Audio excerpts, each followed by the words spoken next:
수육 맛있게 드십시오. 인사하겠습니다. 예, 예.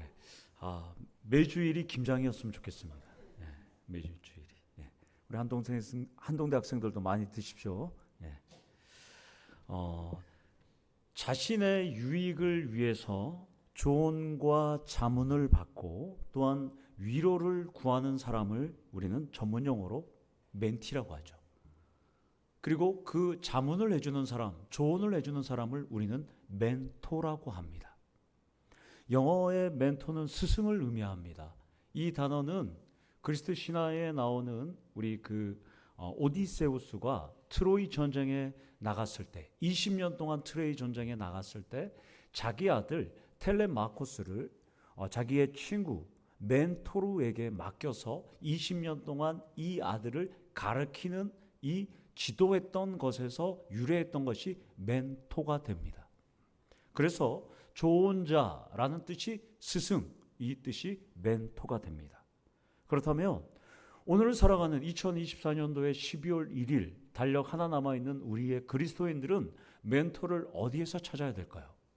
물론 우리 삶의 영원한 멘토이자 최고의 멘토는 예수 그리스도가 분명합니다. 그러나 우리도 예수 그리스도가 영적인 멘토인 것은 분명하지만 세상 사람들처럼 우리도 눈으로 보고 만나고 전화하고 함께 대화를 나눌 수 있는 영적인 멘토가 우리에게도 우리 옆에 있어야 한다는 것이죠. 우리가 좋은 멘토를 찾는 방법이 필요한 것이죠. 멀리 볼 것이 없고 이 성경 말씀 속에서 우리는 멘토를 찾는 해법을 찾기를 원합니다. 성경 속에 위대한 지도자들 보면 다 멘토를 두고 있습니다. 이스라엘 민족의 전무후무한 민족의 지도자, 이스라엘 백성들은 하나님과 사람 사이에 모세가 있다고 생각합니다.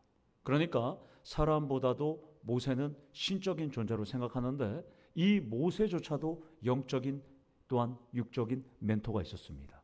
자신의 형 아론 그리고 누이 미리암이 40년 동안 모세의 멘토 역할을 자청했습니다.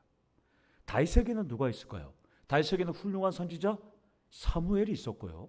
그리고 좋은 친구 다윗을 사랑했던 요나단이 있었습니다. 그리고 왕하 12장을 보면 어린 요아스 왕에게는 훌륭한 멘토 고모부 여호야다 제사장이 있었습니다. 왕하 19장에 보면 느헤미야 왕에게는 훌륭한 선지자 성경 66장을 지은 이사야 선지자가 있었습니다. 느부갓네살 왕과 다리아 왕과 벨사살 왕에게는 훌륭한 이방인 출신 멘토가 있었습니다. 그것은 바로 다니엘이었습니다. 여러분들. 그리고 신약으로 넘어오면 디모데에게는 좋은 멘토 바울이 있었습니다. 누가에게는 좋은 멘토 베드로가 있었습니다.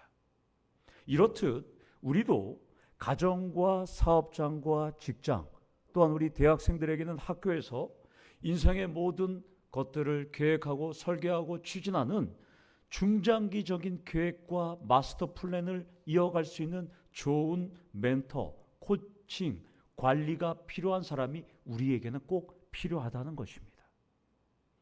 성도 여러분, 본문을 통해서 여러분들은 나에게 어떤 멘토가 있을까 한번 생각해 보시기를 원합니다. 또한 나는 그 좋은 멘토에 따라서 내가 어떤 인생의 방향과 목표를 설정했을까 한번 이 시간 돌아보고 자신을 점검하는 시간이 되기를 원합니다. 본문은 유다의 두 번째 왕이자 통일 이스라엘 왕국의 첫 번째 초대 왕인 다윗의 이야기를 지금 다루고 있습니다. 다윗은 하나님께서 모든 원수들을 무찔러 주자 다윗은 궁에서 평안하게 지금 살고 있습니다. 그리고 자신의 군대는 전쟁터에 나가 있습니다. 그런데 사마 7장을 보면 다윗이 궁에서 태평성대의 삶을 살아가고 있는데 자기는 백향목 레바논의 그 유명한 백향목 우리나라로 가지면 편백나무 같은 그 성에서 살고 있어요. 그런데 자기는 이 편안한 성에서 살고 있는데 하나님의 법궤는 그냥 한쪽 성 구석 위에 이 천막 휘장 가운데 있는 것을 보고 본인이 마음이 아파하는 거예요. 아, 하나님 법궤를 저렇게 두면 안 되겠다. 다윗은 국정과제로 성전 건축을 계획합니다. 성전 건축을 계획하고 자신은 나단 선지자를 부릅니다. 사마 7장 4절에서 5절에 보면 가서 내 종 다윗에게 말하기를, 7장 17절에 보면 나단이 모든 말씀들과 모든 계시대로 다윗에게 말하는 것을 보면 다윗에게는 최고의 멘토가 나단 선지자였습니다. 그래서 나단 선지자가 다윗의 모든 국정 운영에 좋은 멘토 역할을 했다는 것입니다. 물론 다윗에게 좋은 멘토 나단 선지자가 있었던 것은 분명하지만 항상 다윗은 옳은 결정을 한 것은 아닙니다. 다윗을 보면 조국을 위해서, 영토 확장을 위해서, 또한 주변국의 침략을 막기 위해서 이 요압 장군을 비롯해서 많은 군대 장관들과 군대들은 전투를 벌이러 나간 사이에 다윗은 그만 사마 11장에 보면 우리아의 아내 밧세바와 우연은 없죠, 성경에. 어쩌다가 정을 통하게 됩니다. 그리고 다윗은 정을 통하고 이 여인이 임신했다는 소식에 요압에게 우리아를 죽이도록 합니다. 물론 왔다 갔다 하지만 결과적으로 요압에게 편지를 써서 우리아 장군을 죽이도록 합니다. 이것은 심각한 범죄 행위입니다. 오늘날로 따지면 형법에 의하면 다윗은 5가지 이상은 죄가 정해집니다. 살인, 강요, 협박, 살인교사, 그리고 10계명을 무수하게 1, 2, 6, 7, 10계명을 다 어기는 어마어마한 범죄를 저지릅니다. 다윗은 6계명에 보면 살인하지 말라 그러는데 살인했잖아요. 7계명에 간음하지 말라 그랬는데 그는 장군의 아내와 간음했습니다. 10계명에 이웃의 아내를, 이웃의 것을, 집을 탐내지 말라고 했는데 그는 탐냈습니다. 결국 주변 민족들이 봤을 때는 하나님의 백성이고 하나님께서 세운 왕이라고 하면서 하나님의 이름을, 그들은 영광을, 명예를 실추시켰기 때문에 결국 다윗은 1계명과 2계명을 어긋나는 그런 어마어마한 죄를 저지릅니다. 그러나 여러분 알다시피 지금도 대통령이나 왕이 잘못해도 사람들이 잘 이야기를 못할 상황인데, 이 3000년 전의 상황에 절대 권력의 다윗 왕에게 어느 누구도 손가락질을 할 수 없는 상황입니다. 다윗은 지금 완전 범죄로 모든 것을 마쳤다라고 생각하는 순간입니다. 만약 일반 백성이 다윗처럼 이런 일을 저질렀다면 율법대로로는 돌에 맞아서 죽을 수밖에 없는 그런 상황입니다. 절대 권력자이자 왕이자 최고의 재판장이었던, 오늘날로 따지면 대법원장, 헌법재판소장의 역할을 같이 감당했던 이 다윗이기 때문에 그냥 묵인될 수밖에 없었고 쉬쉬할 수밖에 없는 상황이었습니다. 이 사건은 이대로 역사 속에 묻히는 것 같습니다. 그러자 다윗은 임신한 밧세바를 궁으로 데려옵니다. 우리아의 장례가 다 마치자 자신의 궁으로 데려와서 이제 아내로 삼습니다. 그리고 임신한 이 자신의 아이를 낳도록 이제 조치를 합니다. 여기까지는 이제 완전 범죄로 끝나는 것 같습니다. 그런데 하나님의 역사는 이제부터가 시작입니다. 11장 27절을 읽지는 않았지만 하나님께서는 다윗이 행한 그 일이 여호와 보시기에 악하였다 이렇게 말합니다. 이것을 의역을 하면, 원문 그대로 하면 불쾌하고 못마땅하셨다라고 하나님은 지금 말씀합니다. 그리고 본문 1절을 보면 하나님께서는 다윗 왕의 멘토인 나단 선지자를 다윗에게 보냅니다. 하나님이 보내신 거거든요. 그런데 다윗은 나단 선지자가 자신의 멘토가 오니까 다윗은 반갑게 어서 오세요 라고 반갑게 맞이합니다. 그러나 나단은 목적과 의도가, 하나님의 명령이 있어서 다윗을 지금 찾아오는 것입니다. 그리고 나단 선지자는 왕에게 이렇게 말합니다. 왕이시여, 제가 드릴 말씀이 있나이다. 그러자 왕이 얘기하세요. 나의 훌륭한 멘토요. 얘기를 합니다. 그러자 나단이 이렇게 말합니다. 왕이요, 한 성읍에 두 사람이 있는데 한 사람은 부하고 한 사람은 가난합니다. 그 부한 사람은 양과 소가 심이 많고 한 사람은 정말 가난합니다. 찢어지게 가난합니다. 그런데 그 사람은 시장에 가서 양을 샀는데 그 양을 가지고 자신이 먹이고 자신의 자녀들과 함께 기르고 자신의 물을 먹는 것도 함께 먹고 자신의 품 안에서 딸처럼 키우는 사람이 있습니다.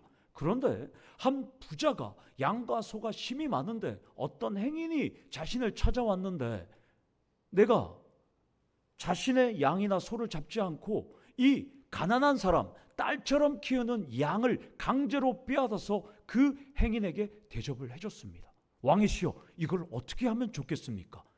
다윗이 이것을 듣다가 격분합니다. 퓨리어스라는 뜻입니다. 바람, 폭풍우가 몰아치듯이 격노했다는 뜻이에요. 그래서 great anger 이렇게 영어 성경은 표현합니다. 몹시 분노해서 다윗이 이런 쳐 죽일 놈이 있나 이렇게 얘기합니다. 다윗이. 여러분들 다혈질 성도님들도 여기 많이 계실 거예요. 그런 분들과 함께 사시는 분들 많이 있죠. 뭔 얘기하다 보면 갑자기 그냥 격분해 갖고 여러분들 바람 폭풍우가 몰아치듯이 지금 다윗은 이런 죽일 놈이 있나 라고 지금 판결을 내리는 거예요. 나단 선지자 이야기를 듣고. 그러면서 정의감 하면 다윗 아닙니까? 골리앗하고 싸웠던 정의감. 그래서 다윗은 이렇게 말합니다. 여호와의 살아계심을 두고 맹세하노니 이 일을 행한 사람은 반드시 마땅히 죽을지니라. 판결을 내리는 거예요, 왕이. 그리고 나서도 분이 안 풀렸는가 봅니다. 다윗이 이렇게 얘기합니다. 그가 그 가난한 사람을 불쌍히 여기지 아니하고 이런 일을 행하였으니 4배나 갚아줘야 된다. 죽일 놈이라고 해놓고 4배나 갚아줘야 된다. 지금 다윗이 얘기합니다. 이것은 출애굽기 22장 1절에 사람이 도적질을 해서 양이나 소가 잘못되면 소는 5마리로 갚아야 되고 양은 4마리로 갚아야 됩니다. 그러니까 율법을 너무나도 잘 아는 다윗은 4마리로 갚아야 되고 이런 쳐 죽일 놈을 봤나 4배로 갚아줘야 된다. 이렇게 지금 판별을 하는 거예요. 지금. 이렇게 다윗이 현명하게 판결하자 나단이 이렇게 얘기합니다. 그 사람은 성 안에서는 부자도 아니고 장군도 아니고 신하도 아니고 왕이시여 당신이 그 사람입니다 라고 이야기합니다. 우리아의 일로 밧세바가 궁으로 들어오면서 모든 범죄가 완전하게 뒤덮는다고 생각했는데 지금 다윗은 자신의 멘토 나단 선지자 앞에서 고개를 들지 못할 정도로 하나님은 다 지켜봤고 너는 범죄했다고 지금 선포하고 있습니다. 그리고 나단은 다윗에게 오늘 읽었던 말씀처럼 7절부터 10절까지 우리 읽었는데 14절까지 하나님께서 일러주신 말씀을 다윗에게 그대로 선포합니다. 여기서 여러분들이 놓치지 말아야 할 점은 하나님은 분명히 진노하셨습니다. 그러나 사무엘의 말을 청종하지 않았던 사울과 달리 하나님은 나단의 이 말을 청종할 것으로 미리 알았기 때문에 그러니까 나단, 멘토 나단의 말을 다윗이 받아들일 줄 알고 회개할 줄 알았기 때문에 하나님은 미리 다윗에게 징계하는 내용을 3가지를 미리 나단에게 다 알려주셨다는 거예요. 그러나 우리 하나님은 설교를 듣고 말씀을 듣고 회개할 사람이 누군지를 다 아신다는 것이죠. 다윗은 회개를 했던 것이죠. 그래서 나단은 하나님께서 우리야 일로 다윗 너가 징계를 받아야 되는데 3가지 중에 하나를 선택하라고 하는 것이죠. 그것이 바로 10절에 칼이 내 집에 영원토록 떠나지 않을 것이다. 두 번째는 11절에 그 사람들이 내 아내와 백주 대낮에 동침할 것이다. 3번째는 14절에 솔로몬이 아니고 지금 다윗과 밧세바가 정을 통하여 가진 아들입니다. 이 아들이 태어나면서 죽을 것이다 라고 이야기합니다. 지금 3가지를 예언하는 것이죠. 이것이 오늘 본문 전체 메시지의 요약입니다. 그렇다면 오늘 이 본문에서 여러분들에게 나눌 말씀은 다윗에게는 하나님의 말씀을 바로 전하는, 또한 국정 운영에 돌바로 지도하고 또 조언할 수 있는 나단이 있었다는 것이죠. 그리고 회개할 수 있었던 나단이 있었다는 것이죠. 그렇다면 여러분들도 나단과 같은 나는 좋은 멘토가 있는지 오늘 이 시간 여러분들에게 한번 제가 적용하려고 합니다. 이 말씀을 갖고. 자, 그러면 첫 번째, 나에게는 나단과 같은 어떤 멘토가 있는지 한번 생각해 보시기 원합니다. 여러분들, 이 시간 나에게는 다윗에게 있어서 나단과 같은 멘토가 나에게는 있을까? 성도님들도 다윗처럼 나단 선지자처럼 조언해주고 여러분들의 잘못과 여러분들의 인생의 방향과 목표와 여러분들의 모든 것을 조언을 해주고 또한 여러분들의 계획을 또한 들어주고 수정해주고 또 더 잘 꼼꼼하게 만들어주는 그런 멘토가 있는지 첫 번째로 한번 생각해 보셔야 된다는 거예요. 여러분들, 분명히 여러분들의 삶을 돌아보면 나에게 조언을 해주고 코칭을 해주고 나를 위해서 여러 가지 의견을 제시해주는 분들이 분명히 있을 겁니다. 좋은 멘토, 정신적인 지주가 여러분들에게는 분명히 있을 겁니다. 성도 여러분, 다윗상의 멘토는 나단이었다면 성도님들에게는 누가 나에게는 나단과 같은 멘토였는지, 사랑하는 남편이, 사랑하는 아내가, 사랑하는 구역장님이, 사랑하는 동생이, 사랑하는 가족이, 또한 사랑하는 자녀가, 또한 사랑하는 교회 성도들이, 또한 담임 목사가 멘토였는지 여러분 한번 생각해 보기를 원합니다. 사랑하는 성도 여러분, 수많은 멘토들은 여러분들에게 쓴소리도 할 수 있고 지적을 하는 사람들도 있을 겁니다. 그러나 거부하지 말고 다윗처럼 들으시기를 원합니다. 그 사람은 하나님께서 나를 위해서 붙여준 멘토라는 겁니다. 하나님이 붙여준 멘토고 하나님은 그 사람을 통해서 하나님의 말씀을 전한다는 것입니다.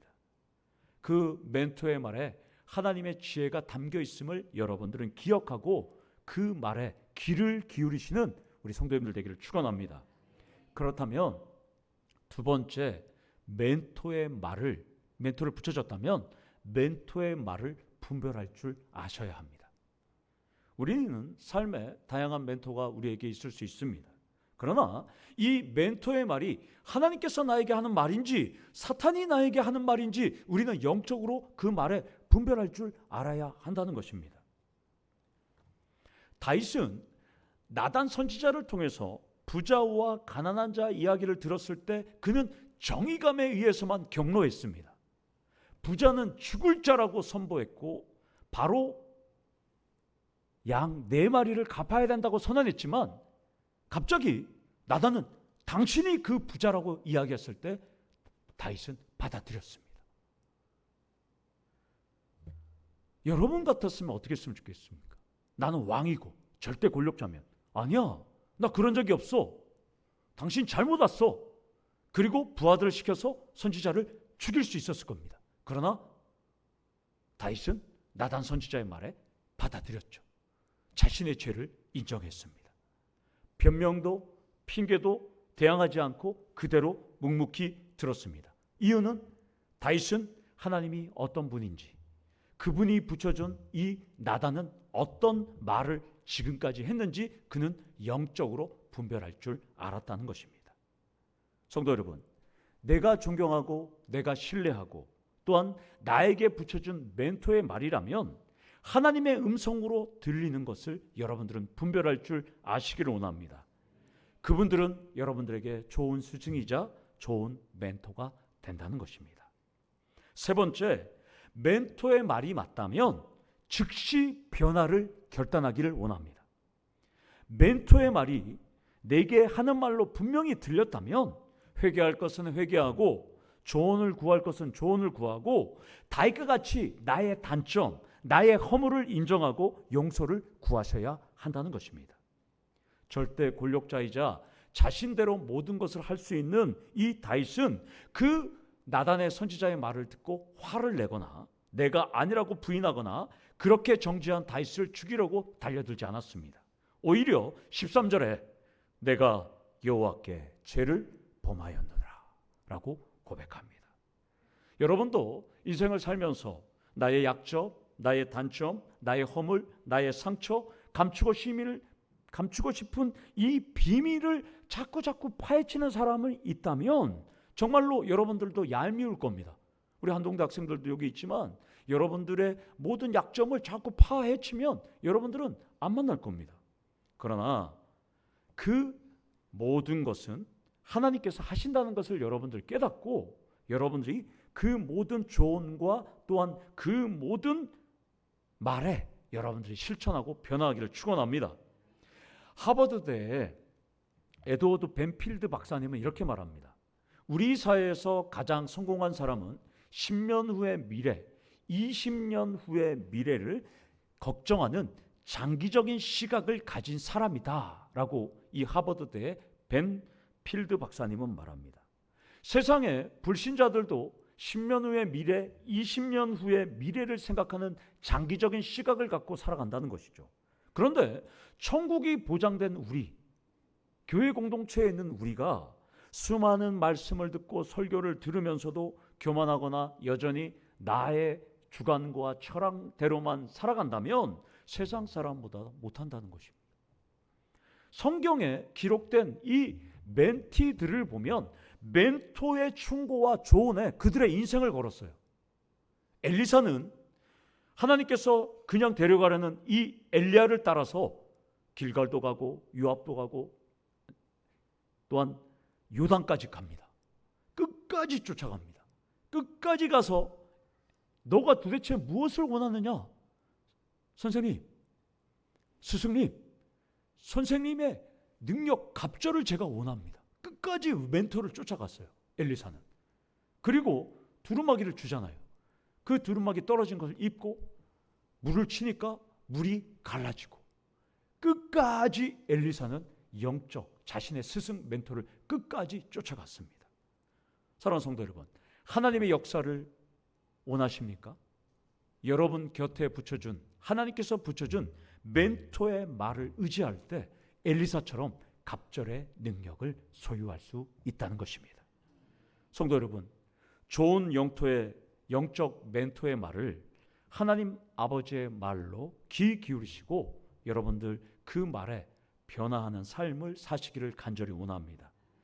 여러분들이 변할 때 가정이 변하고 교회가 변하고 사회가 변하고 나라가 변한다는 것입니다. 그렇다면 네 번째, 여러분도 나도 신뢰받는 영적 좋은 멘토가 되셔야 한다는 것입니다. 여러분 곁에 수많은 멘토가 있다고 자랑하는 것이 아니라 여러분도 나도 멘토가 돼야 합니다. 4차 산업혁명의 시대에 감성과 감정이 메말라가는 시대에 특별히 최고의 직업군이 상담가입니다. 상담가. 현명한 조력자가 이 세상에 필요한 것이죠. 그래서 여러분들 AI에게 많은 상담을 하잖아요. 여러분들이. 나 슬퍼하면 AI가 위로해 줍니다. 그러나 그 AI가 위로하는 것보다는 사람이 위로하는 것이 더 좋다는 것이죠. 사랑이 식어가고 또한 정신적으로 우울증과 공황장애를 겪어가는 이때에 좋은 상담가와 좋은 조력자는 필수입니다.